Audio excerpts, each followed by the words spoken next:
You're listening to the Stories of Subi podcast, which has been produced for the Subi East project. The Stories of Subi are brought to you by Development WA in collaboration with Creating Communities Australia. The Subi East area has a rich history, and we're bringing you conversations with the people who can provide interesting perspectives on the great memories, history, and changes they've seen.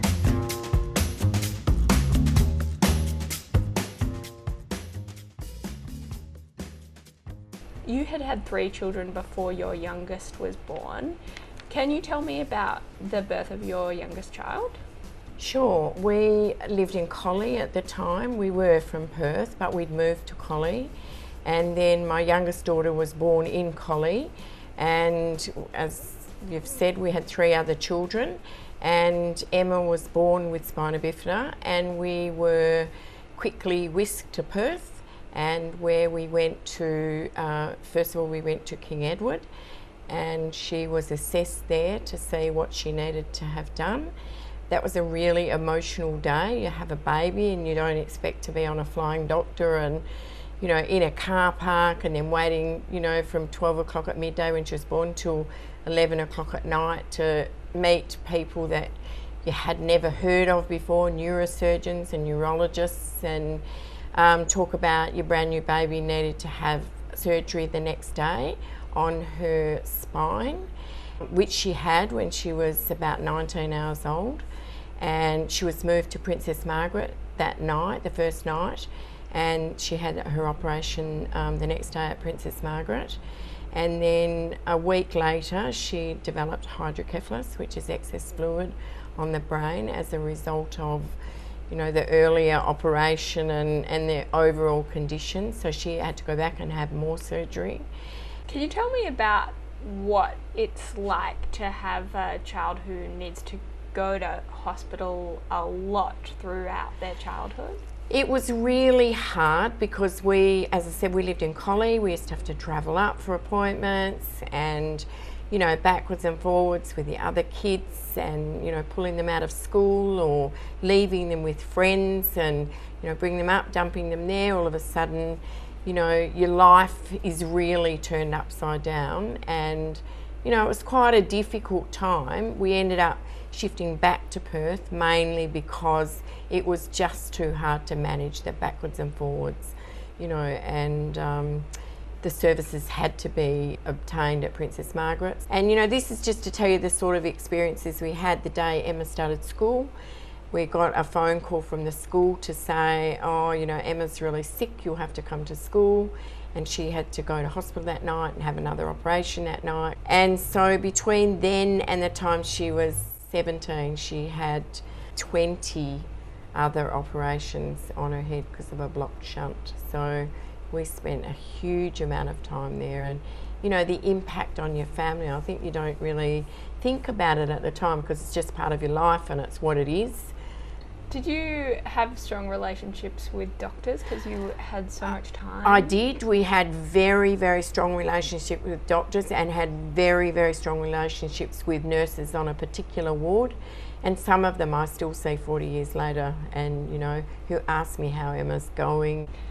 Tell me about the phone call that you got from your mum when you were down south. Yeah, I was working as a school liaison officer in Midland at the time because we lived in Guildford, and I got a phone call. I was away on a school camp with working in student services. We went on a school camp and I got a phone call from my mum, and it was pre-mobile phone time, so, you know, it was quite a, you know, an interesting thing. I immediately thought something terrible was wrong because she'd gone to the trouble of, you know, calling my husband and then the school and then the camp we were staying, and so I thought something terrible was wrong. And she said, oh, there's a job for you in the paper. You know, I've got a job, Mum, I don't need another job. No, this is the perfect job for you. This is the job at Princess Margaret, where they want someone who can be the link between the hospital and the parents and the patients that receive there, and they that receive care there, and they wanted someone who had experience as a parent or a carer a child with a disability or a long-term illness. And this is the early 90s, and that was a very innovative way of going about it, because normally you'd think they'd put another health professional in there, but they very specifically had set up a consumer advisory group or patient advisory group, and they sort of were insistent that they needed someone for that role that knew about what it was like to experience the services of the hospital. And what things, when you were doing that job, did you find were really important for patients and kids? Well, I think the biggest thing was that I was able to genuinely be empathetic to people's situations. And, people in that situation are sometimes cross or frustrated or upset, and often that can be perceived as being a difficult parent.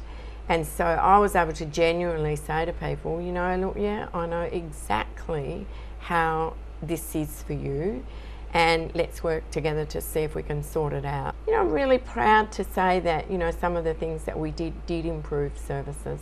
Can you think of a highlight of your time at PMH? Is there a specific thing that happened that was quite satisfying in your role as parent advocate? I think a couple of things that came about. I knew from my own experience waiting by the bedside, all day, the minute that you go to the toilet, the consultant or the specialist would come and you'd miss him, and then you wouldn't be able to ask your questions because they'd buzzed in and spoken to your 6-year-old daughter, and off they'd gone. And it was quite a difficult thing. And so when I went there, I heard that same experience, and this is where it came back to having valuable experience of being a parent there myself. So we implemented a system where parents could have a pager if they needed to go off and get something to eat, or they wanted to go to the loo, or just anything that they weren't going to be sitting by the bedside, and that made a huge difference. So that was one thing that I thought was a very positive thing. The other thing that I think back to now, I think that was a really, really positive thing, was we had a lot of parents saying to us, I've been sitting here for 6 hours and I'm starving and I'm too scared to go in case I miss the doctor. So we implemented having a trolley that went around the wards and offered people food, and there were also gifts on there if they wanted to buy something for their child. We had a lot of fuss about having chocolates on there, so it was a healthy trolley by and large. And that operated from Emma's father built the trolley, and the volunteers worked it, and that operated every day for about, I think, 20 years until the hospital shifted.